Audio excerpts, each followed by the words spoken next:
चित्रा जी नोएडा से। श्री हरिवंश महाराज जी, गुरुदेव आत्मज्ञान और ब्रह्म ज्ञान क्या है? एक ही बात है, वही ब्रह्म ही आत्मा है, आत्मा ही ब्रह्म है। उसी को पर्यायवाची समझो, जैसे जल वारि तोय, तो जल भी वही है, वार भी वही है, तोय भी वही है, आत्मा भी वही है, परमात्मा भी वही है, ब्रह्म भी वही है, भगवान भी वही है, हरि भी वही है, नारायण भी वही एक है। एको ब्रह्म द्वितीयो नास्ति, दूसरा कोई है नहीं। उसके नाम अनंत हैं। कोई उसे परमात्मा पुकारता है, कोई उसे आत्मा पुकारता है, कोई उसे ब्रह्म पुकारता है, कोई भगवान कह के पुकारता है वही, दूसरा कोई थोड़ी है। कृष्ण गोपाल चौधरी जी, राधा वल्लभ श्री हरिवंश महाराज जी, गुरुदेवगण क्या अनुकूलता और प्रतिकूलता के अलावा कोई परिस्थिति नहीं होती? क्योंकि अनुकूलता में किसी भी व्यक्ति वस्तु में आसक्ति या राग हो जाता है और प्रतिकूलता में द्वेष भाव आ जाता है। समता, क्षमता, अनुकूल और प्रतिकूल में समान भाव, ये भगवान का स्वरूप है। क्षमता भगवान का स्वरूप, भगवान सम है, संसार विषम है। अनुकूलता में सुख, प्रतिकूलता में दुख, अनुकूलता में राग, प्रतिकूलता में द्वेष, अनुकूलता में लाभ, प्रतिकूलता में हानि, ऐसा है ना। तो ये अनुकूलता और प्रतिकूलता द्वंद्व हैं, और द्वंद्व विमुक्ता, इन द्वंद्वों से जो मुक्त हो जाए वही भगवान का भक्त है। तो नाम जप करो और भगवान से प्रार्थना करो कि हमें ऐसा ज्ञान दो कि हमारी अनुकूलता प्रतिकूलता में समान स्थिति रहे। अनुकूलता प्रतिकूलता में समान स्थिति आ गई तो क्या कहना, फिर तो महात्मा हो गया। द्वंद्व विमुक्ता सुख दुख संगई गच्छन्त मूढ़ा पदम अव्ययम तद, वो अव्यय पद का अधिकारी हो जाता है, जो इन द्वंद्वों से मुक्त हो जाता है। मान अपमान, लाभ हानि, सुख दुख का जिसके हृदय में कोई प्रभाव नहीं पड़ता, हर समय भगवदानंद में जो मस्त रहता है, वो महात्मा दुर्लभा। ऐसे संत मिलना, ऐसे भगवान के भक्त मिलना बड़ा दुर्लभ, जो सम हो चुके हैं। किसी भी स्थिति में उनके हृदय में कोई हलचल नहीं होती, वो भगवान में स्थित रहते हैं। वो निष्पाप महात्मा ही, जब तक पाप रहेगा तो अनुकूलता प्रतिकूलता में फंसा रहेगा, और निष्पाप हो गया तो अनुकूलता प्रतिकूलता में समान हो जाएगा। अज्ञान का नाश होते ही सम आ जाता है, समता आ जाती है। तो इसलिए नाम जप करो, सत्संग सुनो, पवित्र भोजन, पवित्र आचरण, तब अध्यात्म का ज्ञान होता है। ऐसे थोड़ी होता है, समझ पा रहे आप? सतगुरु भगवान, प्रारंभिक अवस्था में जब उपासक नाम जप के लिए कृपा से लगे तो स्वभाव कैसा बना लेना चाहिए? क्या बिल्कुल देखो, स्वभाव थोड़ी देर के लिए ड्रामा करना अलग होता है और स्वभाव परिवर्तन होना अलग होता है। तो हमें स्वभाव बदलना चाहिए। स्वभाव बनाना एक नाटक होता है और स्वभाव बदलना स्थिति होती है, और वो स्वभाव बदलता है भजन से। जितना डट के भजन करोगे उतना स्वभाव बदलता चला जाएगा। सब हमको लगेगा कि मैं अधम हूँ, मेरे ऊपर भगवान की कृपा है। बड़े बड़े संतों को ऐसा महसूस होता है कि है तो कृपा सिर्फ भगवान की, मैं तो नीच अधम हूँ। वो स्वभाव भजन से बदलता है। यह जो पर्यो मोहि सहज स्वभाव, श्री हरिवंश नाम रस चाओ, नाव सुदृढ़ भव तरन को। बोले मेरा स्वभाव बन गया हर समय राधा वल्लभ श्री हरिवंश, राधा वल्लभ श्री हरिवंश, राधा वल्लभ। ये स्वभाव बन गया भगवान का नाम जप करना, स्वभाव बन गया दूसरों को सुख देना, स्वभाव बन गया अच्छे आचरण करना। तो ये स्वभाव परिवर्तन, स्वभाव बदल गया तो बढ़िया बात हो गई। स्वभाव बदल जाना ही भजन का फल है। तो नाम जप करो। अगर माला चला रहे हो और बेईमानी नहीं गई, झूठ बोलना नहीं गया, छल कपट नहीं गया, गंदे आचरण नहीं गए, स्वभाव गंदा, तो माला चलाने से मतलब क्या? माला चलाने का फल तो होना चाहिए कि आप में परिवर्तन आना चाहिए, आपका स्वभाव बदलना चाहिए, आपका व्यवहार बदलना चाहिए, आपकी वाणी बदलना चाहिए, आपकी चेष्टा बदलनी चाहिए। तो स्वभाव बदलेगा भजन से। सुजीत जी, श्री हरिवंश महाराज जी, महाराज जी, यदि जीवात्मा को भगवत प्राप्ति हो गई, यानी उसकी चेतना जीवित है और वो प्रभु से ऐसे मिल पा रहा है जैसे हम आपसे मिल पा रहे हैं, तो ये चेतना जीवात्मा की कब तक रहती है? कभी तो विलीन होती होगी, शून्य को प्राप्त होती होगी। नहीं, विलीन होने की साधना अलग है। जैसे तरंग समुद्र में विलीन हो गई, अब कभी खोजो तो तरंग, वो तरंग जो विलीन हो गई वो नहीं मिलेगी। नई तरंग भले उठ जाए, वो तरंग तो गई। तो वो जीवात्मा परमात्मा में जो लीन हो गया, उसका अस्तित्व ही गया। लेकिन भक्ति में अस्तित्व रहता है। हम भगवान के दास हैं तो हम भगवान के धाम में, जैसे अपने लोगों की उपासना है तो वृंदावन धाम में बिहारी बिहारिंजू के समीप उनकी सेवा में अनंत काल तक है। हमारा अस्तित्व रहेगा, अस्तित्व लीन नहीं होगा कि हम और भगवान एक हो गए, नहीं, वो स्वामी है और मैं सेवक हूँ, ऐसा भाव बना रहता है। लेकिन ज्ञान में, जो ज्ञान मार्ग है उसमें अस्तित्व लीन है, इसीलिए उसको मोक्ष मार्ग कहते हैं। वो भगवान के जैसे तरंग समुद्र में लीन हो गई, ऐसे वो भगवान बनकर भगवान में लीन हो गया। अब उसमें और भगवान में कोई अंतर नहीं रह गया जी। जैसे भगवत प्राप्ति अगर किसी को हो गई हाँ, तो वो भक्त की तरह ही भगवान के साथ हमेशा रहते हैं। भाव के अनुसार ना, अभी मतलब आप हमारी बात समझ, जैसे दास भाव है तो हर समय वो भगवान को स्वामी देखता हुआ अपने को दास मानेगा। सखा भाव है तो भगवान को मित्र मानते हुए भगवान के साथ रहेगा। गोपी भाव है तो भगवान को पति मानते हुए भगवान के साथ रहे। वात्सल्य भाव है तो भगवान को अपना बेटा मानते हुए भगवान के साथ रहेगा। जैसे हम भाव करते हैं वैसे ही भगवान हमें प्राप्त होते हैं। तो अगर हम भाव रखें दास, तो वैसे ही भगवान अनंत काल तक के लिए हम दास बनकर भगवान की सेवा में चले जाएंगे। ये जो भाव होता है, जब आदमी देह शरीर त्याग करता है तो वही भाव वही, हाँ, वही भाव के अनुसार ही उसकी गति होती है। बाद में अगर भाव बने प्रभु के प्रति, मतलब कुछ ऐसा कि ये भी जैसे बड़े बड़े महर्षि लोग होते हैं, सोचते हैं कि इनका प्रभु मेरे मतलब दर्शन हो जाए, ये मतलब भाव बदल सकता है क्या? नहीं, जैसे हमारे मन में आया कि राम रूप के दर्शन हो जाएं तो फिर राम रूप के दर्शन होंगे। देह त्याग के समय हाँ, जैसा साक्षात प्रकट इसी जन्म में दर्शन होंगे।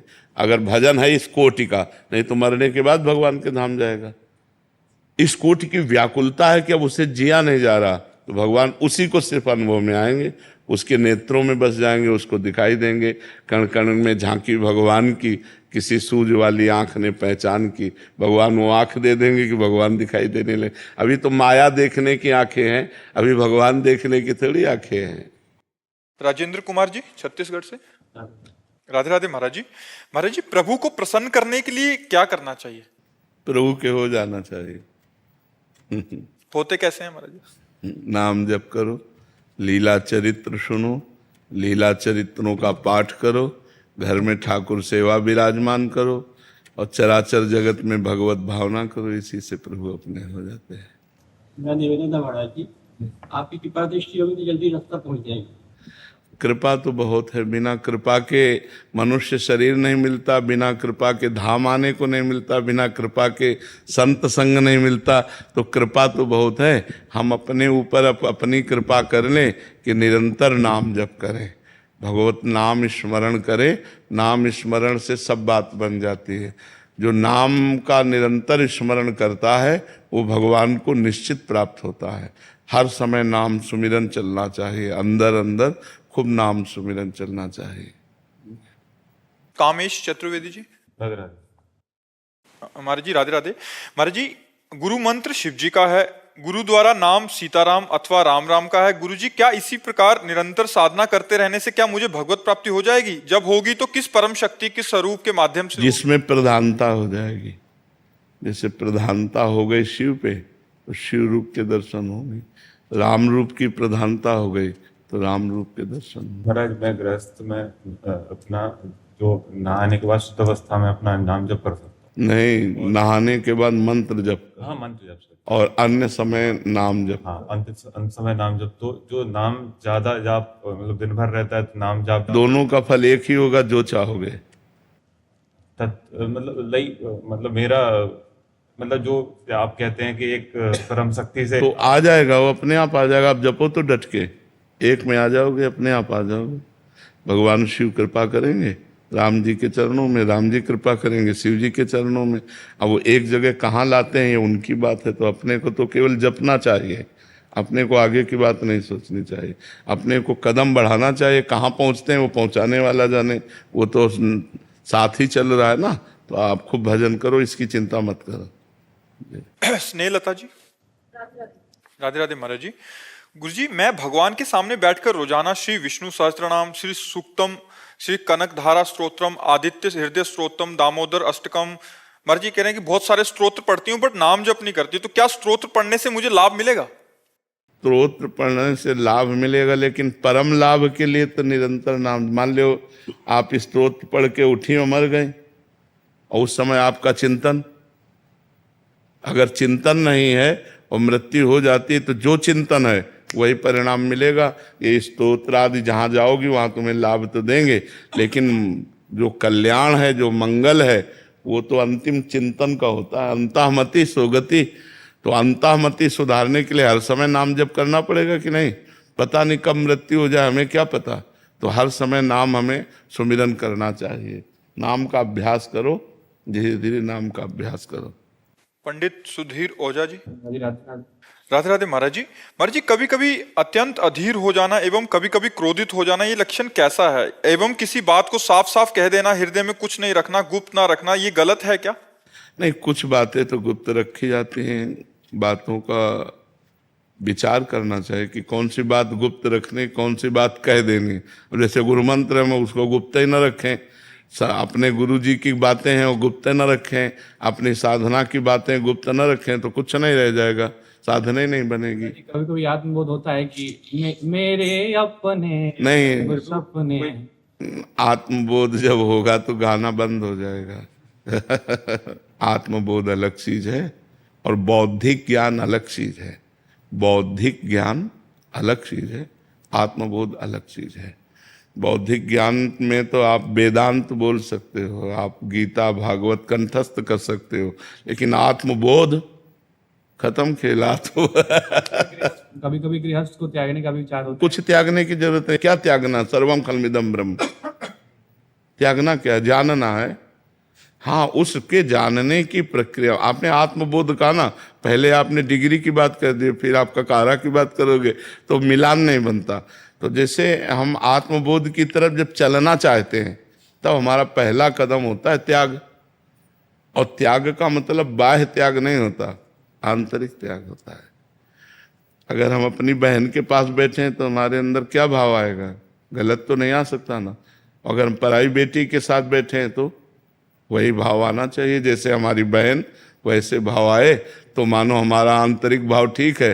अगर अपना पराया भाव आ गया तो कौन सा ज्ञान रह गया, फिर क्या रह गया? तो यही चीजें हमें देखनी अंदर, कि गलत बातों को, गलत चेष्टाओं को, गलत चिंतन को, गलत आहार को, इसको सुधारना है। इसको सुधारो तो एक अच्छे ज्ञानी बन जाओगे। अपने आप आत्मबोध होने के लिए तो मनुष्य शरीर मिला है, लेकिन अभी नहीं हुआ है, अभी नहीं हुआ है, वो आगे होगा अगर चलोगे सही मार्ग में। आद्य गुरु भगवान शंकराचार्य को अपना आचार्य मानकर वेदांत दर्शन से चलोगे तो आत्मबोध होगा, और आचार्यों को अपना गुरु बना के चलोगे तो भक्ति प्रेम भाव जैसा जिस महापुरुष ने जो प्रकाशित किया उसके आश्रित होकर हम चलेंगे, वही प्रकाश हमारे हृदय में होगा। महाराज जी आत्मबोध संपन्न महापुरुष का क्या लक्षण है? गीता जी में लिखा हुआ है, निर्माण अमोहा जित संग दोषा अध्यात्म नित्या विनिवृत्त कामा द्वंद्वैर विमुक्ता सुख दुख संगय गच्छन्त मूढ़ा पदमभ्यम तत्। मान रहित, मोह रहित, किसी संग का कोई प्रभाव नहीं, किसी द्वंद्व का, मान अपमान, लाभ हानि, सुख दुख, जन्म मृत्यु, इसका कोई प्रभाव नहीं, इसका कोई प्रभाव नहीं। जो निरंतर अपने स्वरूप में स्थित है, जिसकी सारी कामनाएं शांत हो चुकी हैं, जो सुख दुख में समान भाव रखता है, वो परम पद का अधिकारी है, अव्यय परम पद का अधिकारी। आत्मबोध हो गया, अपने सिवा कुछ है ही नहीं, फिर किससे वैर, किससे राग, किससे द्वेष। जी वेदों का पढ़ने का, शास्त्रों के पढ़ने का, यहाँ उसका फल क्या है महाराज जी? उसका फल है गुरु में रति होना, और गुरु के चरणों की प्रताप से आत्मबोध प्राप्त होता है। इसीलिए लिखा है, नायम आत्मा प्रवचनेन लभ्या न मेधया न बहुना श्रुतेन। ये आत्मज्ञान बहुत प्रवचन करने वाले को नहीं होता, ये आत्मज्ञान बहुत बुद्धिमान को भी नहीं होता, ये आत्मज्ञान बहुत प्रवचन सुनने वाले को नहीं होता, जिसे आत्मा वर्ण कर लेती है उसे होता है। जिस पर गुरु कृपा है उसे ये आत्मबोध होता है। तो इसलिए समस्त शास्त्रों के पठन श्रवण का फल है गुरुदेव में परब्रह्म बुद्धि हो जाए, गुरुदेव के वचनों के अनुसार हमारा जीवन हो जाए, गुरुदेव ने जो नाम मंत्र उपासना महावाक्य दिए उन पर हमारा चिंतन स्थित हो जाए। ब्रजेश यादव जी। राधे राधे महाराज जी। महाराज जी, एक डर सा रहता है कि कहीं गुरु के प्रति कोई अपराध ना हो जाए, और बढ़िया अपराध से बच्चा, अगर ये डर बना रहेगा तो अपराध किसी का नहीं बनेगा, अगर डर नहीं रहेगा तो अपराध बन जाएगा। अगर ये डर बना रहे ना कि यार भगवान देख रहा है, ये डर बना रहे कि गुरु देख रहा है, तो हमें लगता है जो डर गया वो अभय हो गया। इस मार्ग में अभय होए जो तुम्हें डराई, जो भगवान का डर, कानून का डर, शास्त्र का डर, गुरु का डर है, वो बच जाएगा, और जो इनका डर नहीं रखता वो तो भ्रष्ट हो ही जाएगा। डर जरूरी है, डर जरूरी है। आज डर ही तो खत्म होता जा रहा है, इसीलिए हम गिरते जा रहे हैं। अगर हमें डर हो कि भगवान देख रहा है, हमें डर हो कि गुरु संत की आज्ञा का उल्लंघन ना हो जाए, हमें डर हो कि कानून के विरुद्ध आचरण न बन जाए, तो हम बहुत अच्छे आदमी बन जाएं। डर हमें अच्छा आदमी बना देता है, और जहां इधर निडर हुआ तो फिर वो गिर जाता है। जिसे है कि हम झूठ नहीं बोलेंगे, बेईमानी नहीं करेंगे, कोई जाने या ना जाने, भगवान तो जान रहा है ना। भगवान का डर है, गुरु का डर है, संत का डर है, वो अच्छी बात है, वो अच्छी बात है। गुरु अपराध से बचने का क्या उपाय है? गुरु कृपा, गुरु के अपराध से गुरु ही बचा सकता है, दूसरा नहीं, दूसरा नहीं कह सकता। यहां तक कि भगवान भी नहीं। कबीरा हरि के रूठते, गुरु की शरणे जाए, और कहे कबीर गुरु रूठते, हरि नहीं होत साय। भगवान भी सहायता नहीं करते यदि गुरु रूठ जाए। गुरु रूठ जाए तो सिर्फ गुरु ही क्षमा कर सकता है, दूसरा कोई, गुरु से बड़ा कोई है ही नहीं त्रिभुवन में। भगवान भी गुरु के अधीन है, तो इसलिए हमें लगता है कि भगवान ही गुरु हैं, पर गुरु रूप से भगवान अधीन। जिसको गुरु चाहे उसको भगवान की भक्ति, प्रेम भगवान प्रदान कर दे, गुरु महिमा है। इसलिए अगर गुरु से अपराध बन जाए तो गुरु के सामने ही विनय करनी चाहिए। वो कह दे जाओ क्षमा तो क्षमा, और विश्व में कहीं अपराध बना हो, गुरु क्षमा कर दे तो क्षमा हो जाए। गुरु अपराध का फल क्या होगा महाराज जी? अगर गुरु प्रगति, बुद्धि भ्रष्ट हो जाना, नाना प्रकार के रोग आना, चिंता शोक में फंस जाना, भारी समस्याओं में फंस जाना। अपराध दुख प्रदान करता है ना, विपत्ति प्रदान करता है, संकट प्रदान करता है। महाराज जी, हमारी चित्तवृत्ति इधर उधर भागती रहती है। नाम जप करो, राधा राधा राधा राधा नाम जप करो। केशव। श्री हरिवंश महाराज। राधे राधे महाराज जी। महाराज जी, अगर सब कुछ कर्म से होता है तो ईश्वर की कृपा क्यों जरूरी है, और अगर सब कृपा से होता है तो कर्म का मूल्य क्या है? बच्चा, कर्म सीमा है, कर्म की एक सीमा है, कितना कर सकते हो, एक क्षमता है तुम्हारी। लेकिन कृपा असीम है। अनंत की प्राप्ति सीमित कर्मों से नहीं हो सकती। अनंत की प्राप्ति अनंत की कृपा से होगी। हमारी क्षमता बहुत छोटी सी है, परमात्मा बहुत महान है। उस महान परमात्मा को प्राप्त करने के लिए हमारी क्षमता नहीं है, हम प्रयास करते हैं। जैसे छोटा बच्चा, तो माँ जब देखती है कि इसका प्रयास निष्फल हो रहा है, ये लक्ष्य को नहीं प्राप्त कर सकता, तो अपनी गोद में लेकर पहुंचा देती है। तो माँ जो गोद में लेकर पहुंचा रही वो है कृपा, और जो कर्म है वो हमारा, वो उस बच्चे की तरह है जैसे जो अपने पैरों से चल नहीं पाता, केवल घुटनों से रेंग पा। माता ने देखा कि डेहरी बहुत बड़ी है, ये पार नहीं कर पाएगा, तो गोद में लिया, उधर कर दिया। वो है